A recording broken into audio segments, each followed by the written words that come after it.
Hi there, Jason Ross back with another reaction video. This was one that popped up a day or two ago, I think it was. And I thought it was a good example of how political representatives make a lot of mistakes when they're dealing with large language models or AI or machine learning, as I prefer to use the term, just because I find AI is a really loaded term. And it's part of the reason why is actually illustrated in the way that this video is put together. So before we get into it, this is a what is it, a 9-minute video between Bernie Sanders and Claude's chat agent using the voice back and forth. So he speaks his questions and then Claude generates his text, but then speaks it out in a relatively natural voice. So I wanted to give you my reaction as I play through this video. I'm going to stop at a number of spots, but even before we get going, I wanted to mention a few things. One, there's a lack of transparency, and again, this is sort of taking advantage of, I think, the average person's misunderstanding of what these tools are and how they work, and especially how much we overestimate they are human-like in the fact that they're able to present these human-sounding voices and talk in a way that we talk back and forth. And so that's kind of number one. Number two, I don't know what sort of preamble or instructions were given to this agent in advance of this conversation. I'm pretty sure that's not in the description. We'll just scroll here for a second. No. All it says is, I spoke to Anthropic's AI agent Claude about AI collecting massive amounts of personal data and how that information is being used to violate our privacy rights. What an agent says about the dangers of AI is shocking and should wake us up. So that's two strikes against this approach, in that there's not a transparency there. So it does sound like it's probably the default voice. So I'm not suspicious that there's any sort of preamble, but there could be, which would lean the model's responses in a particular direction. I think it's more about his poor questions that get bad responses in this, and we'll dig into it as we go through the video. Third is the production of this video. There's a couple of elements that are meant to be unsettling. First off is just the framing of this video here, where you've got Bernie over on the left side of the screen, and then you've got this iPhone or some model of smartphone on a large arm tripod that already feels unnerving because artificial, right? There's this creepy aspect of the way that this model is being presented. So instead of him talking to a big computer screen, it's using the mechanics of this very robot-like arm to, I think, already seed some sense of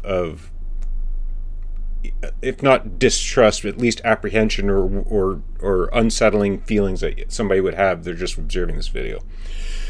Also, I don't think it starts at the beginning, but certainly as he starts to get some of the answers that he's looking for, there's some ominous, quiet music being played in the background that's also being used to manipulate your emotions.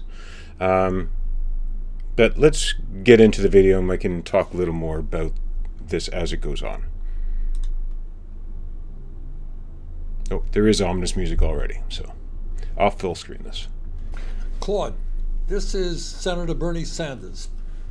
I have been taking a hard look at how AI impacts American society in terms of economics and job loss, in terms of the mental health of our kids.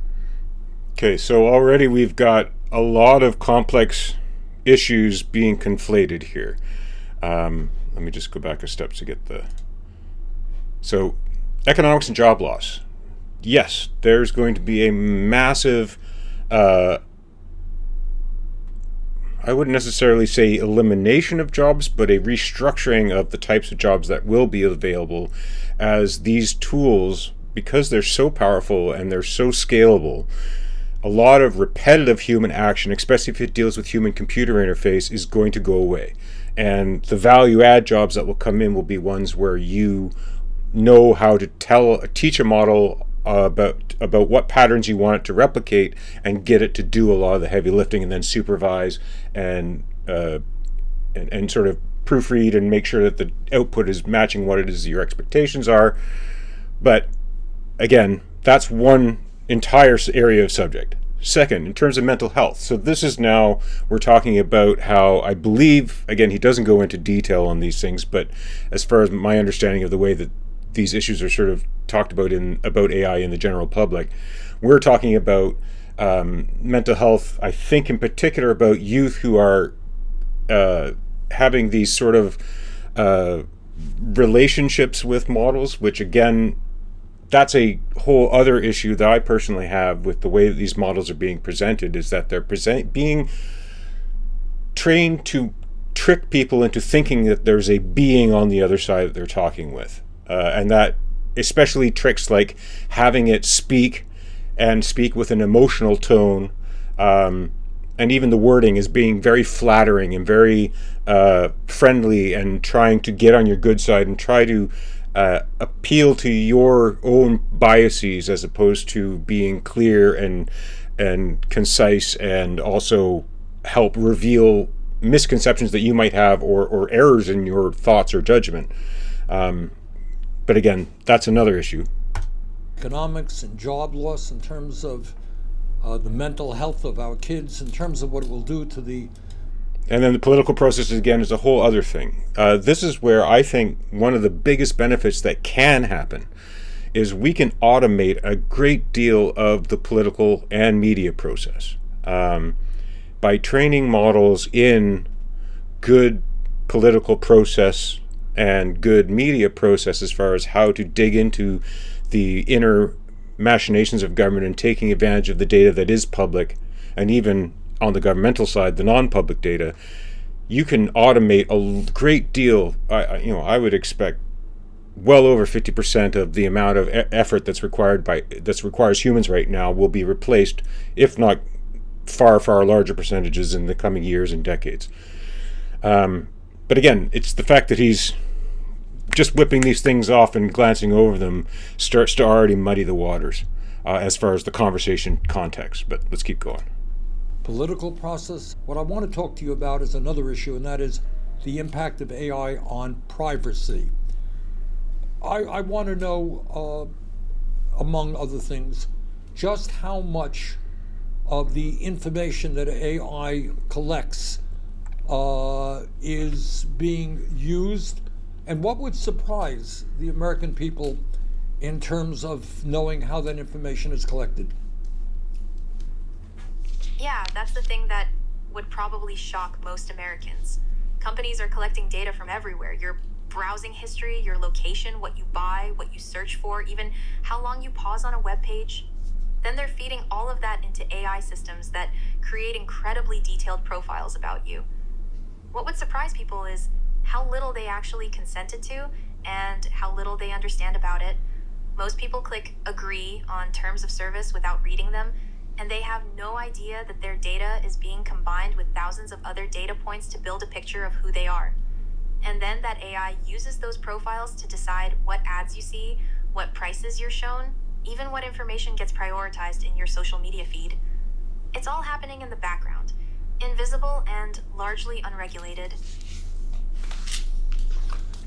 Okay, before he speaks, so far we've got some useful contextual information in response to his question. Again, the other side of his framing isn't really relevant to the part of this conversation, and it is true. Many of the things that were just presented by the Claude agent happen in the social media era, and AI, much more rudimentary versions of it, are more about the feed that you see and how you're presented, the information that you are on different social media networks, is a problem. and it hasn't been properly regulated in any nation or internationally and the efforts that are often done are many of the reasons for why there are flaws in this legislation, or these types of legislations that are drafted, are because of a lack of understanding of the technical knowledge that politicians don't have, or that they do not have a good understanding of how this technology works, and also what the impacts of some of the legislation that they make can have. Good example is trying to restrict youth getting access to certain websites or certain content becomes problematic if you have to present your driver's license to a camera and have that information stored online. All of a sudden, the risks of your identity theft go way up. And arguably, there's really no real way to prevent some youth who's technically savvy, to skirt around those issues anyway, using things like VPNs. Anyway, let's keep going. I mean, I think most Americans would know the answer to this, but why is all of this information being collected? What's the goal here? Money, Senator. It's fun. So this may be an indication that there was some pre-massaging of the way the agent is presenting its data, just because of the glib money senator start. And, already he's happy because he's got the response that he's looking for. And this is another big part of my criticism of it, is that he's not coming into this conversation with a blank slate. He's got a specific agenda that he's going to be pushing on this video that I think is wrong-sided, misguided, and puts the power, if successful, puts the power and fate of these technologies into the enemies of democracies everywhere. But we'll get to that as he starts to present his case. Mentally about profit. Companies collect all this data because AI allows them to turn it into valuable insights. They can predict what you'll buy, target you with ads that are more likely to work, charge different prices to different people based on what they know about you. Advertisers pay premium prices for access to these detailed profiles because they're incredibly effective at manipulating consumer behavior. And it's not just about selling you stuff either. Political campaigns use the same AI and data to figure out how to persuade you, which messages will work on you specifically. Data brokers buy and sell information about millions of Americans without their knowledge. The bottom line is that your attention, your behavior, your choices, all of that has become a commodity to be bought and sold. So, again, factually, I don't think there's anything particularly wrong with what the model's saying here. And I do agree that this massive amount of data collection, which, like I said, started with search engines like Google, and then social media networks like the Facebooks and Twitters and Instagrams and all those platforms out there. And because all of these organizations collect this data, and even if it may be somewhat anonymized, they sell it to third-party vendors who will then sell it on to other folks, and those could be anyone. It could be other companies, it could be foreign governments, it could be your own government that has an interest in trying to either persuade you or in the really corrupt forms of government to oppress their opposition. And there's a very little regulation at any level to really control or expose just how much information about you is out there and how it's being used and who has it. And once it's out there, there's not much that can be done. The genie's out of the bottle. It will perpetuate in networks, and the only way to really help reduce the impact on you is by putting regulations on companies everywhere around the world so that they become pariah if they do get access to this information, and there are independent inspections of their own house data to make sure they're not doing this. Again, very complex topic and needs large amounts of discussion, especially very IT knowledgeable research and information presented to politicians like this who are really pretty ignorant of how IT works, especially with the complexity of not just social media, but artificial intelligence and large language models.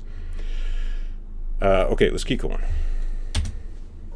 All right, Claude, you mentioned politics. Well, I am in politics, and I'm deeply concerned about the future of American democracy. Elaborate a little bit on how AI and profiling can impact the political process.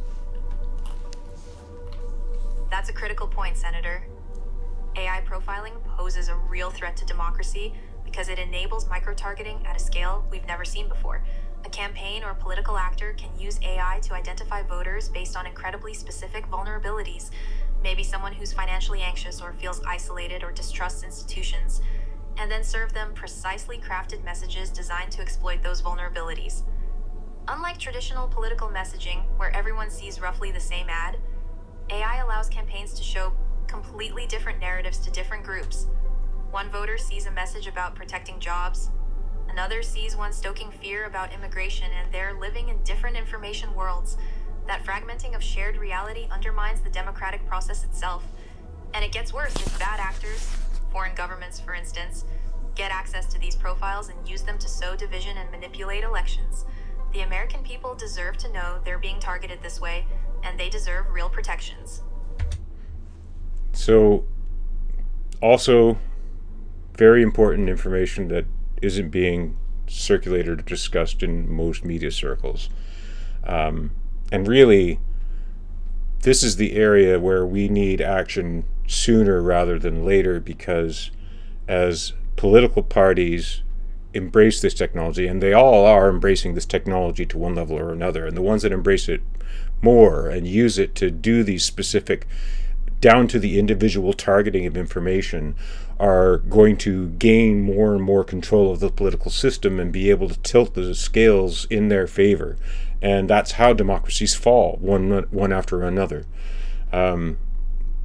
So this isn't going to go get addressed, I don't think, or discussed by him in this video, and it's something that we really need to have a public discussion and public organization and pressure put on political parties of all sorts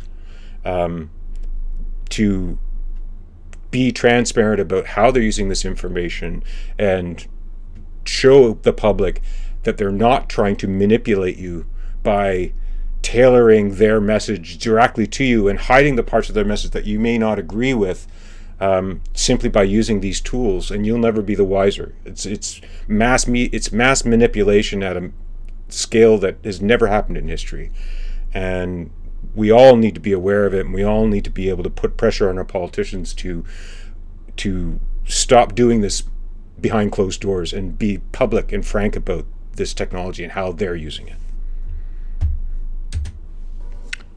Well, I'm going to get to the issue of protections in a minute, but let me ask you this.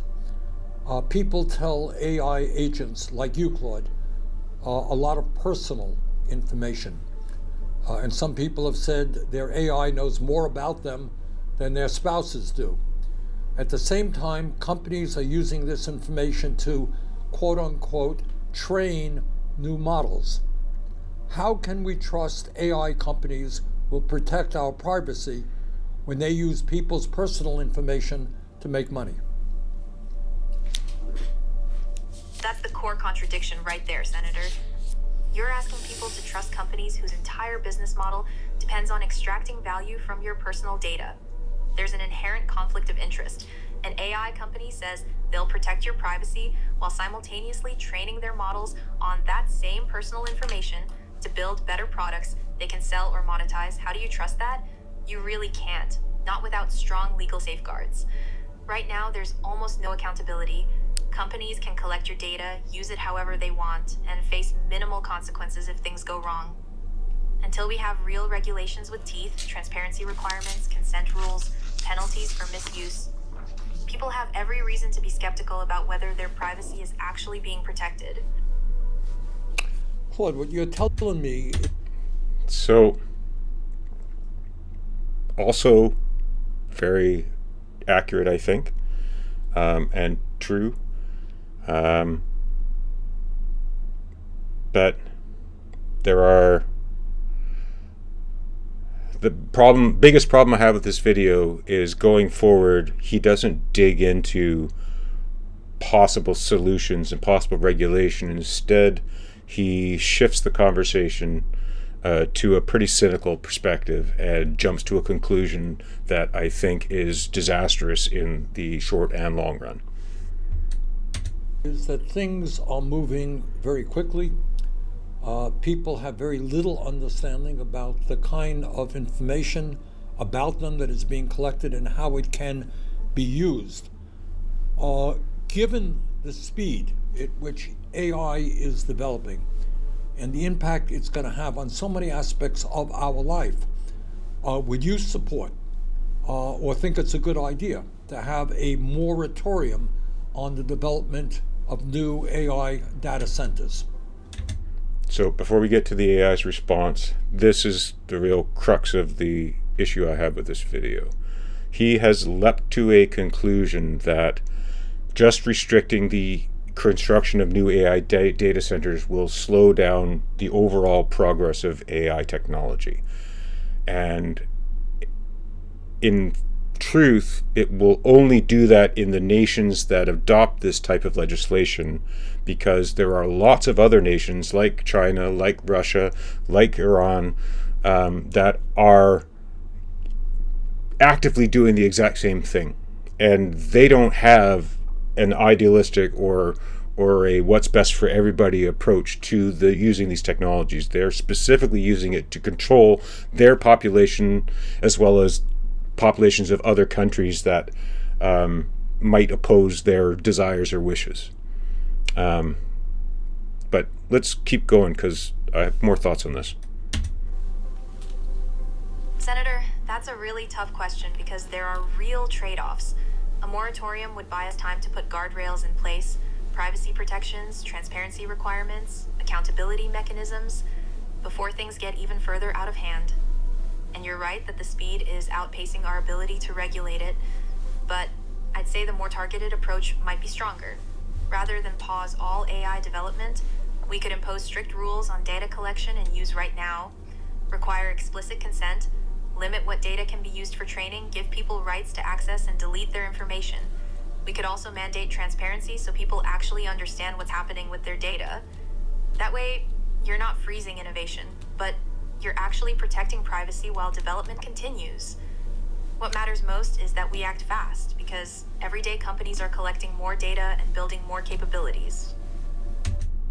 So, again, the invisible context that's part of this conversation is the assumption that if the United States does this, this will affect everyone. And in fact, what will happen if something like this legislation gets put in place in the United States is that all those data centers that are being built in the US will go to other countries that don't have this type of regulation. So it's just going to bleed the knowledge out of a country that has still relatively strong democratic controls to possibly other nations that don't, and allow that abuse to perpetuate and get worse without the ability to control the transparent side of things.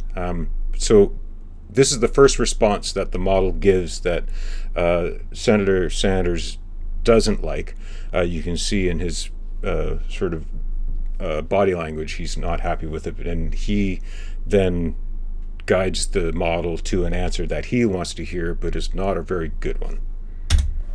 Well, Claude, the problem with what you said is that AI companies, as I'm sure you're aware, are pouring hundreds of millions of dollars into the political process to make sure that the safeguards that you're talking about actually do not take place. So while you may be right in saying that that would be a better approach, it ain't going to happen. It ain't going to happen soon. Given that reality, do you think it makes sense to have a moratorium on data centers so we can slow up the process? So it's a very cynical response. Yes, it's extremely difficult right now, given the current political environment, to make this type of regulation change. But it's not impossible. And like I said, instead of working on finding ways to actually enact, to get this type of legislation through, and like I said, I think one of the biggest areas to do that is to change the legislation for people in politics so that they can't do the exact same thing that these companies are doing, but instead of manipulating you for money, they're manipulating you for votes. Let me finish this off.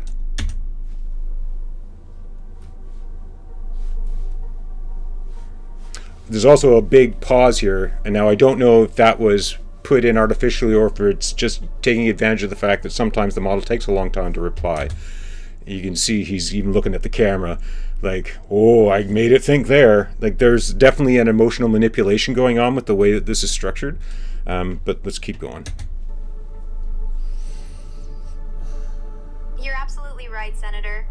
I was being naive about the political reality. When companies are spending hundreds of millions to block regulation, waiting for the right safeguards isn't realistic.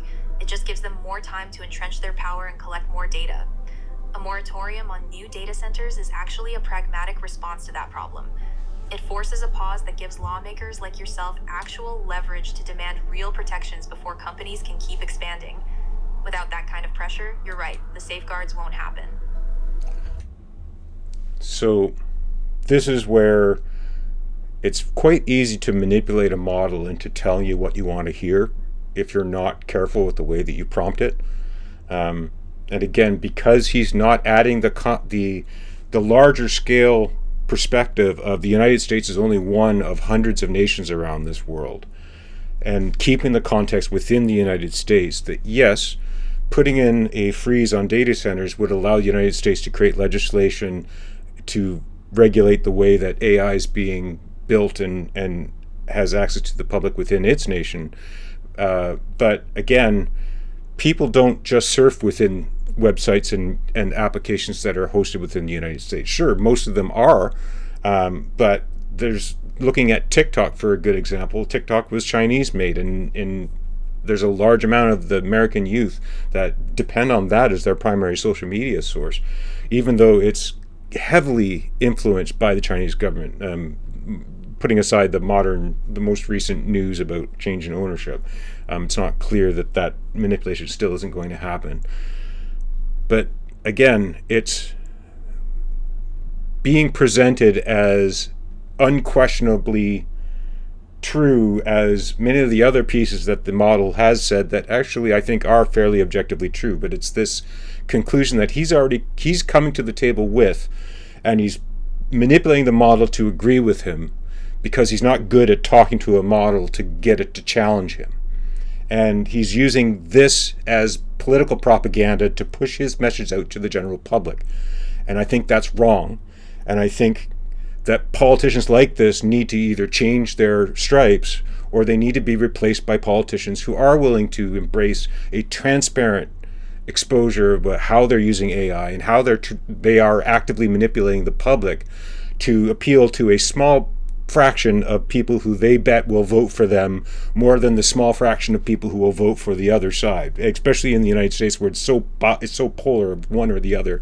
And there's a vast swath of the in-between who don't like either party, who mostly will stay away from the polls, again, because of another set of manipulation to make them feel cynical enough that they don't think their vote counts. So it's, like I said, there are much bigger questions and much bigger problems that are being ignored by our political agents of all stripes, and that our public is so not just misinformed about this technology, but being particularly manipulated into reinforcing those misconceptions and allowing it to either make them feel that this is just so complex that they can't engage with the topic, or that there's a specific political solution like he's proposing that is naive and poorly thought out, and the long-term implications of if he's successful aren't being discussed and aren't being honestly given to you. It's very polarizing, this type of media, and taking advantage, like I said, of both the way that AI models work and also the way that people in general view and distrust these types of models. Well, Claude, thank you. And let me just ask you, is there anything else that you think the American people should understand about the threat of AI in terms of privacy?